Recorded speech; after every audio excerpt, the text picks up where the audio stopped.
Bueno, Perfecto. Ya tenemos otro invitado, Stalin, al bueno, arquitecto Patricio Donoso, ministro de Trabajo. Ustedes tienen la palabra, compañeros. Bienvenido a nuestro invitado el día de hoy. ministro Donoso, ¿cómo está usted? Stalin Pueda lo saluda, me acompaña Alcides Montilla y Astolfo Cornejo para conocer desde su experiencia en su portafolio cómo va la reactivación en el país relacionada también al acceso y a la oportunidad de trabajo que esta reactivación pueda crear. Y junto a esto, pensar y preguntarle si es que en las preguntas de consulta popular se podía incorporar todavía eh, alguna pregunta relacionada a los temas de orden laboral, como contratación por hora y otros aspectos que quedaron pendientes en la ley que no se aprobó en el seno de la Asamblea Nacional. Buenos días y bienvenido, arquitecto. Muchísimas gracias, Stalin, por este contacto y esta entrevista que a través de Atalaya me permite hablar con el país entero, no solamente con la ciudad de Guayaquil y la provincia de Guayas. Muchas gracias, Stalin. Hay dos preguntas o dos partes de su pregunta. La primera es relacionada en la reactivación económica y empleo. Y frente a ello, evidentemente hemos de recordar, porque hay que ser justos, que hace 2 años y un poquito más, la frase era quédate en casa, y la gente tuvo que quedarse en casa. Y ese quedarse en casa implicó la pérdida de miles de empleos, producto de la pandemia, porque por decisión de todas las autoridades en el mundo, no solo en el Ecuador, nadie paraba en un parador, nadie llegaba a un hotel, nadie se subía a un avión, nadie iba a Galápagos, nadie cortaba una flor para venderla, exportarla, de forma que hubieron decenas de actividades productivas que no se podían realizar por el quédate en casa, producto de la pandemia. Y claro, allí se perdieron miles de plazas de trabajo y empleo. La lógica dice que una vez que el presidente Guillermo Lasso accedió al poder, debía, y así lo hizo, primero vacunar a la gente para que pueda reactivarse en su vida. No solamente para que no se muera, por supuesto que es lo más importante, el derecho a la vida, el cuidar la vida de los ciudadanos. Pero luego de ese acto humanitario absolutamente justo, de cuidar la vida de la gente, venía el hecho de reactivarse económicamente, y esto significa reactivación del empleo. Y es por eso como es verdad que se recuperaron miles de plazas de trabajo y empleo con una reactivación económica y con una vacunación acertada. Evidentemente, siempre estaremos atentos a tener una normativa laboral mucho más amigable entre trabajadores y empleadores para que estos últimos, los empleadores, contraten más gente, porque de eso se trata. Contratar más gente para sus pequeños emprendimientos, medianos emprendimientos, grandes empresas también, pero sobre todo las MIPYMES, medianas y pequeñas empresas que son, o deberían serlo, las grandes generadoras del empleo productivo, del empleo de la gente.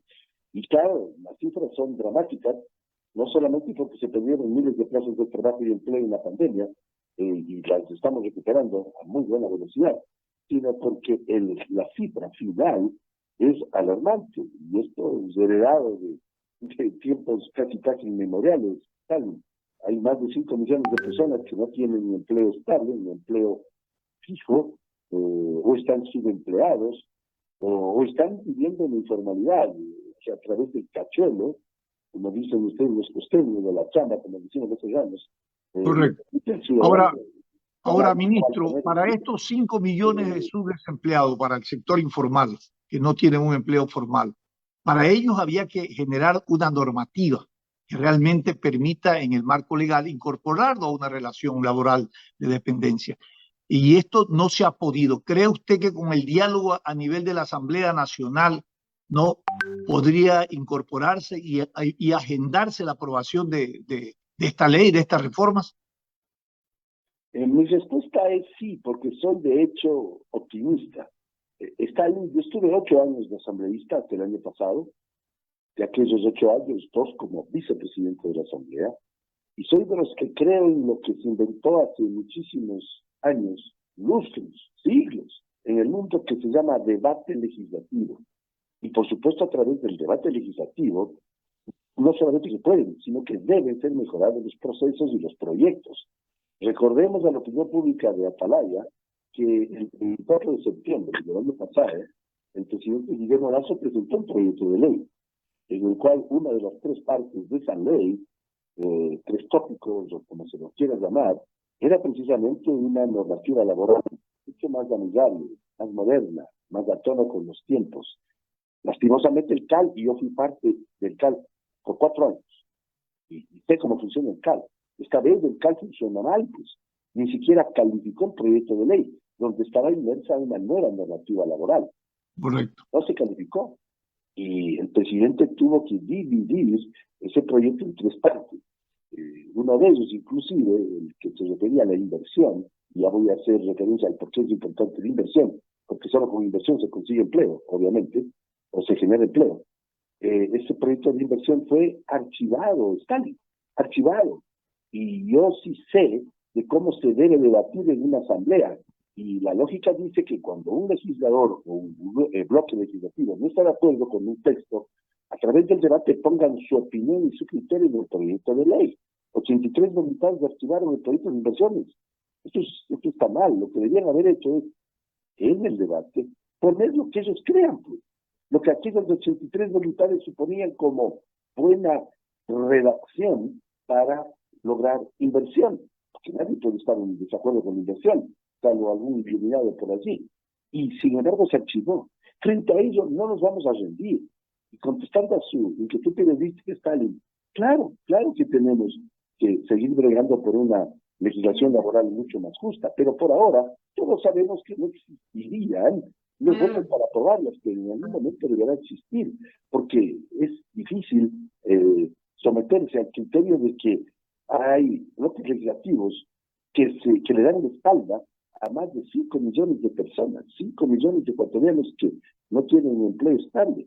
Y nosotros estamos defendiendo los derechos de los trabajadores, claro que sí, pero también queremos defender, y de hecho lo hacemos, el derecho de los no trabajadores, aquellos que no tienen empleo. Y todos sabemos que el Código del Trabajo no ha sido solución. Stalin, usted y yo vivimos cuando vino el fenómeno del niño a finales del siglo pasado. Y el Código del Trabajo no fue solución. Y tampoco fue solución en la parte final del siglo pasado, y tampoco fue solución, por ejemplo, en el terremoto de hace 6 años, de abril del 2016, y tampoco fue solución en la pandemia. Por lo tanto, tenemos que ser sumamente sensatos y tener una legislación laboral más amigable para que aquellas MIPYMES, medianas y pequeñas empresas, pierdan el miedo a contratar más gente, porque esa es la única forma, a través de la inversión, por supuesto, y a través de seguridad jurídica. Hay una máxima en la vida económica y social del mundo, Stalin. Mientras más inversión, más empresas o emprendimientos, más empleo. Eso es lo que tenemos que hacer. Así es. Ahora, el ministro Francisco Jiménez ha anunciado que se preparan 2 o más preguntas adicionales, esto para la consulta, y habla sobre seguridad institucional, fuera de las 8 preguntas que tienen que ver con el referéndum. Pero le pregunto yo, ¿habrá alguna posibilidad real de incorporar una pregunta en el orden laboral? La respuesta es sí. Esa decisión la tiene que tomar, y de hecho la tomará el presidente de la República. Pero sí, la respuesta a su pregunta es afirmativa. ¿Y cuál sería el contenido, Patricio? ¿Qué preguntaríamos en lo laboral? Yo creo que en este sentido debemos estar a la expectativa de la decisión del presidente. Él viaja hoy a Houston para someterse a un tema médico de sencilla acción referente a la operación que tuvo hace un mes. Al regreso, el presidente tomará la decisión que más convenga al Ecuador, pero la respuesta a su pregunta es sí. Correcto. Alcides Montilla continúa con esta importante entrevista. ¿Qué tal? Y saludamos al ministro de Trabajo, don Patricio Donoso Chiriboga. Le voy a insistir, señor ministro, en la pregunta, porque fue el propio ministro de Finanzas que dijo que él desearía que en la consulta, ¿verdad?, se pregunte el tema referente al trabajo por horas. Si es el ministro de Finanzas el que lo propone, podremos decir que una de las 3 preguntas que el gobierno ha anunciado que va a agregar a la consulta sería esta, el tema del trabajo por horas. Claro, la decisión final la toma el presidente, pero yo le pregunto a usted, señor ministro, ¿verdad? ¿Qué beneficio tendría el trabajador si es que esta pregunta se incluye en la consulta y se la aprueba? ¿Qué beneficio eso de trabajar por horas, por ejemplo? Yo trabajé de joven, estimado Alcides, al mismo tiempo que estudié. Y no podemos, en mi opinión, y yo mismo veo que piensa, y está muy bien el ministro de Finanzas, no podemos negarle al joven ecuatoriano la opción de trabajar mientras estudia. Porque lo segundo, el estudiar, es parte consustancial con los deseos y la ilusión de su vida. Todo joven quiere tener una carrera profesional, una carrera técnica, una carrera universitaria, un oficio importante, pero también necesita trabajar. Eso no podemos negarlo. Solo un ciego no se daría cuenta que el joven necesita trabajar, además de estudiar. Por tanto, ahora se ha hecho un poco famosa la frase esa de los niños, ni trabajan ni estudian. Tenemos que ayudar a los jóvenes. Y por supuesto, parte de esa ayuda, sin duda alguna, es que pueda trabajar mientras estudia. Yo lo hice, cuando puedo. Estoy seguro que usted también. Estoy seguro que Tali Poveda también. Muchos ecuatorianos, miles, millones de ecuatorianos, estudiamos mientras podíamos trabajar, o al revés, trabajábamos mientras podíamos estudiar. Lo que pasa es que se les ocurrió en la Constitución, aquella que la redactó el señor Viciano, español, aquel que vino a, le voy a decir en quiteñismo, dar redactando la Constitución. Se estableció esto de la provisión de trabajo por horas. A mí me decía el embajador de los Estados Unidos, Michael Fitzpatrick, que él no encuentra, en sus análisis, otro país en el mundo que tenga esto de la provisión de trabajo por horas. Y déjeme decir algo más. Miles de ecuatorianos salen, migran a España, a Estados Unidos, a someterse a trabajo por horas y lo hacen felices. Y van allá a trabajar por horas, a ganarse el pan de cada día, el sustento de él y su familia, saliendo de las fronteras patrias. Sin embargo, hay algunos aquí que se oponen a que se trabaje por horas. Entonces, eso ya lo resolverá el presidente de la República, pero por supuesto, el ministro Pablo Rosemena tiene muy claras las cosas. Ministro, y el tema de la reforma laboral, ¿para cuándo? ¿Para cuando de los diálogos entre la Asamblea con el gobierno salga alguna propuesta o para cuándo, señor ministro? Es posible que sea para cuando usted acaba de mencionar, es posible. A mí me gustaría que esa pregunta se la haga usted a los jefes de los bloques legislativos, a ver qué contestan. Porque esos jefes de bloques legislativos no pueden darle espalda a millones de ecuatorianos que no tienen empleo. Ya lo hicieron cuando archivaron, y lo expliqué al principio de la entrevista a Stalin Poveda, ya lo hicieron cuando archivaron inconsultamente la ley de inversión, o cuando simplemente no calificaron el proyecto de ley que incluía lo laboral hace casi un año, el 24 de septiembre del año 2021. Por tanto, sí me gustaría que esa pregunta se la haga a aquellos legisladores que no están viendo más allá de sus narices, que tienen que no darle espalda a más de 5 millones de ecuatorianos que están en el desempleo, en el subempleo o en la informalidad. Y si les responden algo inadecuado, pregúntenles, ¿por qué creen ellos que los dueños de los pequeños negocios, que les va bien, Dios mediante, ¿por qué creen que no abren nuevas sucursales? ¿Por qué creen ellos que no contratan más gente? ¿Por qué creen que no hacen nuevas inversiones de capital de riesgo o reinvierten utilidades si Dios mediante la vida? Porque tienen el miedo propio de una legislación laboral que no es la mejor, que data de 1938, el Código del Trabajo. Y solo se genera empleo con seguridad jurídica, con inversión, como lo dije hace pocos minutos, y por supuesto, logrando que las MIPYMES contraten más gente. Le pregunto, si en los bajos de Radio Atalaya hay una papelería que le está yendo bien, hay una ferretería que le está yendo bien, hay una panadería que le están yendo bien, pregúntenles a ellos, ¿por qué no abren una sucursal en otra parte de la ciudad de Guayaquil? O incluso una sucursal fuera de la ciudad de Guayaquil. Pregúntenles usted. Señor ministro, la verdad es que no tenemos mucho tiempo para la entrevista, pero yo sí le quiero preguntar, dándome cifras, ¿verdad? el empleo adecuado ha subido y el desempleo ha bajado en los últimos meses. Es verdad, eso es cierto. Esos son datos del INEC, del Instituto Nacional de Estadística y Censos. Sí, claro, eso es verdad. Pero quisiéramos generar más empleo aún. Por supuesto, estamos navegando todos los días por hacerlo.